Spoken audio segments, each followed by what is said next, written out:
Hi guys, welcome to my YouTube channel. ಇವತ್ತು ನಾನು capsicum ಪಲ್ಯ ಜೊತೆಗೆ ಎಣ್ಣೆ ಮೆಣಸಿನ್ಕಾಯಿ ಮತ್ತು ರೊಟ್ಟಿ ಮಾಡ್ತಿದ್ದೀನಿ. ನಾನು ಫಸ್ಟು ಕ್ಯಾಪ್ಸಿಕಮ್ನ ಕಟ್ ಮಾಡ್ಕೊತಾ ಇದ್ದೀನಿ ಉದ್ದುದಕ್ಕೆ. ನೆಕ್ಸ್ಟ್ ಈರುಳ್ಳಿ ಸೊಪ್ಪನ್ನ ತೊಗೊಂಡು ನೀಟಾಗಿ ಕಟ್ ಮಾಡ್ಕೊಂಡಿದ್ದೀನಿ. ಜೊತೆಗೆ ಬೆಳ್ಳುಳ್ಳಿ, ಬಿಳಿ ಎಳ್ಳು ಮತ್ತು ನಾನು ಮನೆಯಲ್ಲೇ ಚಟ್ನಿ ಪುಡಿ ಮಾಡ್ಕೊಂಡಿದ್ದೆ, ಅದನ್ನು ಹಾಕ್ಕೊತಾ ಇದ್ದೀನಿ ಬೌಲ್ಗೆ.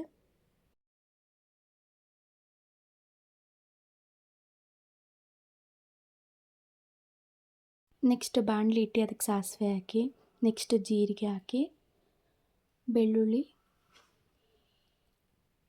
ಬಿಳಿ ಎಳ್ಳನ್ನ ಎತ್ತಿಟ್ಕೊಂಡಿದ್ದೆನಲ್ಲ ಅದನ್ನು ಹಾಕ್ಕೊತಿದ್ದೀನಿ. ಕ್ಯಾಪ್ಸಿಕಮ್ ಕಟ್ ಮಾಡಿ ಇಟ್ಕೊಂಡಿದ್ದೆ, ಅದನ್ನು ಹಾಕ್ಕೊಂಡಿದ್ದೀನಿ.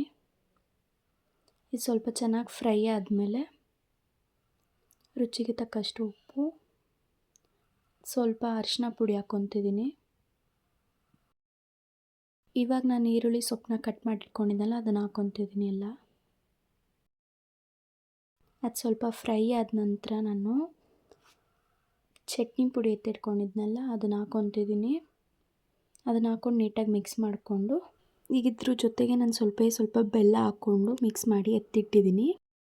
ನಮ್ಮ ಕಡೆ ರೊಟ್ಟಿಗೆ ಎಣ್ಣೆ ಮೆಣಸಿನ್ಕಾಯಿ ಅಂತ ಮಾಡ್ತೀವಿ, ಅದಕ್ಕೆ ಏನೇನು ಬೇಕು ಅಂತ ನೋಡ್ಕೊಬರೋಣ. ಬೆಳ್ಳುಳ್ಳಿ, ಹಸಿಮೆಣ್ಸಿನ್ಕಾಯಿ, ಕರಿಬೇವಿನ ಸೊಪ್ಪು, ಜೀರಿಗೆ. ನೀವು ಒಣಮೆಣ್ಸಿನ್ಕಾಯಿ ಇದ್ದರೆ ಒಣಮೆಣ್ಸಿನ್ಕಾಯಿ ಹಾಕ್ಕೋಬೋದು. ನಾನು ಹಸಿಮೆಣ್ಸಿನ್ಕಾಯಿ ಹಾಕ್ಕೊತಿದ್ದೀನಿ. ಮೊದಲಿಗೆ ಬಾಣಲಿ ಇಟ್ಟು ಅದಕ್ಕೆ ಎಣ್ಣೆ ಹಾಕ್ಕೊಂಡು ಹಸಿಮೆಣ್ಸಿನ್ಕಾಯಿನ ಜಜ್ಜಿಟ್ಕೊಂಡಿದ್ನಲ್ಲ ಅದನ್ನು ಹಾಕ್ಕೊತಾ ಇದ್ದೀನಿ. ನೆಕ್ಸ್ಟ್ ಬೆಳ್ಳುಳ್ಳಿ ಹಾಕ್ಕೊಂಡು,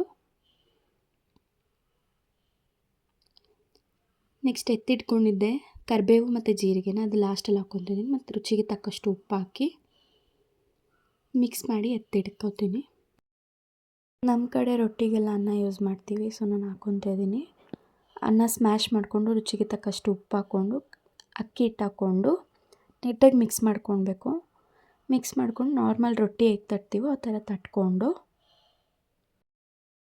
ರೊಟ್ಟಿ ಎಲ್ಲ ನೀಟಾಗಿ ತಟ್ಟಾದ್ಮೇಲೆ ನಾನು ಹಂಚು ಕಾಯಕ್ಕೆ ಇಟ್ಟಿದ್ದೆ, ಅದ್ರ ಮೇಲೆ ಹಾಕ್ಕೊಂಡು ನೀರನ್ನ ಹಾಕ್ತಾಯಿದ್ದೀವಿ ಮೇಲೆ. ಒಂದು ಕಡೆ ಬೇಯಿಸ್ಕೊಂಡಾದ್ಮೇಲೆ ಇನ್ನೊಂದು ಕಡೆ ಮಡಚಾಕಿ ತಟ್ಟೆಗೆ ಸರ್ವ್ ಮಾಡ್ಕೊಂಡಿದ್ದೀನಿ. ಈ ವಿಡಿಯೋ ಇಷ್ಟ ಆಗಿದರೆ ಲೈಕ್ ಮಾಡಿ, ಶೇರ್ ಮಾಡಿ, ಕಮೆಂಟ್ ಮಾಡಿ, ಸಬ್ಸ್ಕ್ರೈಬ್ ಮಾಡಿ. ಹೀಗೆ ಸಪೋರ್ಟ್ ಮಾಡ್ತಾಯಿರಿ.